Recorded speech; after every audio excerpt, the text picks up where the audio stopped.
नमस्कार दोस्तों, आध्यात्म के एक और नए अंक में आपका हार्दिक स्वागत है। दोस्तों, हिंदू पंचांग के अनुसार भादो मास के कृष्ण पक्ष की षष्ठी तिथि को बलराम जयंती का शुभ पर्व मनाया जाता है। मान्यता है इस दिन जो कोई भी महिला सच्चे मन से बलराम का व्रत और पूजा इत्यादि करती है, उन्हें इस व्रत के प्रभाव से उनकी संतान को दीर्घायु का आशीर्वाद प्राप्त होता है। साथ ही निसंतान दंपति भी यदि इस दिन व्रत करते हैं तो उन्हें संतान सुख की प्राप्ति अवश्य होती है। दोस्तों, इसके अलावा निसंतान महिलाएं भी इस दिन संतान प्राप्ति के लिए व्रत कर सकती हैं। कहा जाता है इतना ही नहीं, अगर किसी की संतान आए दिन बीमार रहती है तो उन्हें भी बलराम जयंती का व्रत रखने की सलाह दी जाती है। प्राचीन समय से चली आ रही एक मान्यता है कि जब भी किसी बच्चे का जन्म होता है तब पहले दिन से लेकर 6 महीने तक छठी माता ही सूक्ष्म रूप से बच्चे की देखभाल करती है। इसलिए बच्चे के जन्म के 6वें दिन छठी माता की पूजा भी की जाती है।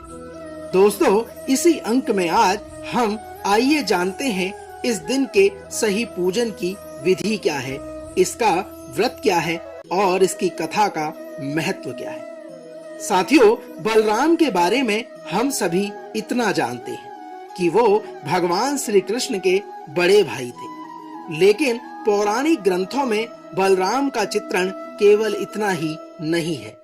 तो आइए इस बलराम जयंती के मौके पर जानने की कोशिश करते हैं कि आखिर बलराम कौन थे, क्या है उनका व्याख्यान जिससे हम अभी तक अनजान हैं। साथ ही आइए जानते हैं बलराम जयंती के दिन क्यों रखा जाता है व्रत और क्या है इस दिन की सही पूजा विधि।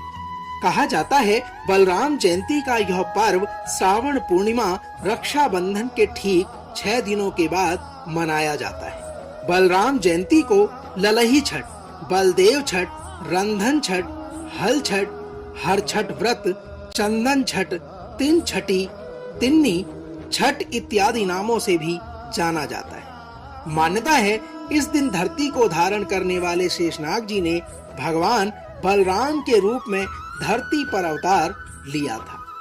ऐसे में इस दिन भगवान जी की विशेष पूजा किए जाने का विधि विधान है। तो चलिए जानते हैं इस दिन की जाने वाली पूजा की विधि और उसमें किन किन बातों का ध्यान रखना चाहिए। दोस्तों, किसी भी अन्य व्रत पूजन की तरह इस दिन भी प्रातः काल उठें और फिर नित्य कर्मों से निर्वृत्त होकर स्नान करें और फिर व्रत का संकल्प करें। आमतौर पर यह व्रत पुत्रवती स्त्रियां ही करती हैं। इस दिन का व्रत महिलाएं अपने पुत्रों की रक्षा और उनके मंगल स्वास्थ्य की कामना हेतु किया करती हैं। कहते हैं इस दिन की पूजा में बलराम जी के साथ साथ हल की भी पूजा की जाती है। मान्यता है कि इस दिन हल के द्वारा बोया हुआ अन्न, सब्जियां आदि का खाने में प्रयोग नहीं करना चाहिए। इस दिन खाने में विशेषकर भैंस के दूध का प्रयोग किया जाता है। इस दिन निराहार व्रत रखने का विधि विधान है। इसके अलावा इस दिन पूजा की कुछ चीजों को अवश्य शामिल किया जाना चाहिए। कहा जाता है कि इससे संपूर्ण फल की प्राप्ति होती है। आइए जान लीजिए कि वह क्या चीज है।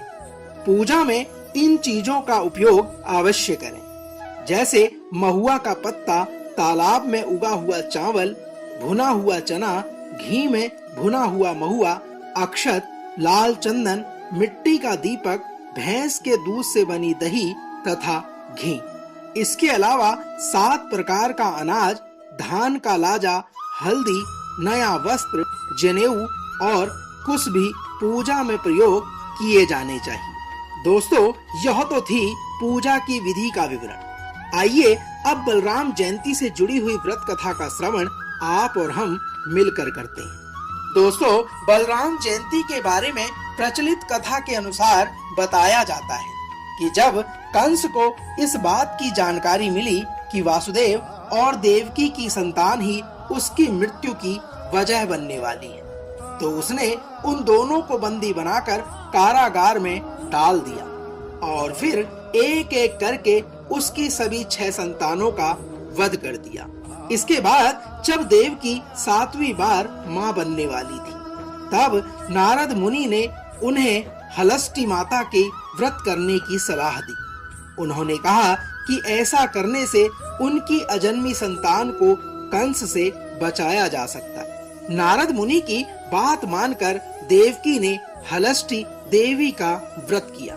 कहते हैं इस व्रत के प्रभाव से भगवान ने योग माया से कहकर देवकी के गर्भ में पल रहे बच्चे को वासुदेव की बड़ी रानी के गर्भ में स्थानांतरित कर दिया। ऐसा करने से खुद कंस भी धोखा खा गया और उसे लगा कि उसने देवकी के 7वें पुत्र को भी मार डाला है।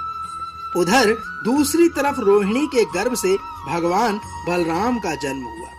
इसके बाद देवकी के गर्भ से 8वें पुत्र के रूप में श्री कृष्ण का जन्म हुआ। माना जाता है कि देवकी के व्रत करने से ही दोनों पुत्रों की रक्षा हुई और तभी से इस व्रत के महात्म को माना गया है। दोस्तों, तो यह तो थी बलराम जयंती के दिन की व्रत पूजा का विधान, उसकी विधि और उससे जुड़ी कथा का सार। हम आशा करते हैं कि आज का यह अंक आपको अवश्य पसंद आया होगा। कल एक और नए अंक के साथ फिर आपसे होगी मुलाकात। तब तक जय श्री बलराम।